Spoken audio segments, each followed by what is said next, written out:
वालेकुम। सलाम वालेकुम। की हाल चाल है?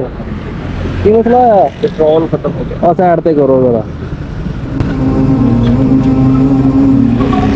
साइड ते कर लो जरा। मैं ਤੁਹਾਨੂੰ ਪਿੱਛੋਂ ਦੇਖ ਰਿਹਾ, ਮੈਂ ਕਿਹਾ ਭਰਾ ਹੋਣੀ ਗੱਡੀ ਲੰਮੇ ਪਾਈ, ਪਤਾ ਨਹੀਂ ਕੀ ਗੱਲ ਹੋਈ। ਮੈਂ ਨਾ ਪੈਟਰੋਲ ਪੰਪ ਨਜ਼ਦੀਕ ਸੀਗਾ। ਅੱਛਾ ਅੱਛਾ, ਕਿੱਥੋਂ ਆ ਰਹੇ ਸੀ ਜੀ ਕਿੱਥੋਂ ਆ ਰਹੇ? ਮੈਂ ਕਿਹਾ ਪੈਟਰੋਲ ਹੈ, ਪੈਟਰੋਲ ਲੈ ਲਓ ਤੁਸੀਂ, कोई मसला नहीं जनाब। वाले खोलो ढक्कन मेरा।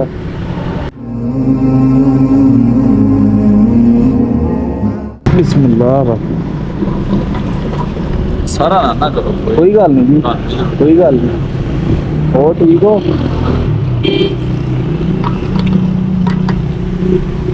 चेहरा बहा दो, मैं पहचाना। हाँ जी, चेहरा बहा दो, मैं पहचाना। तेरा वेख के ही करना जी। नहीं सर, भरा ਤੁਹਾਡੇ अल्लाह दे बंदे। नहीं होते है। कलमा रोज होए फिर बराबर। अपनी मंजिल ते पहुंचो जी खैरियत दे नाल। ਤੁਹਾਨੂੰ इजाजत दियो, कोई मसला नहीं जी। देखो होंगी है स्टार्ट। हाँ जी बहुत शुक्रिया। कोई मसला नहीं, कोई मसला।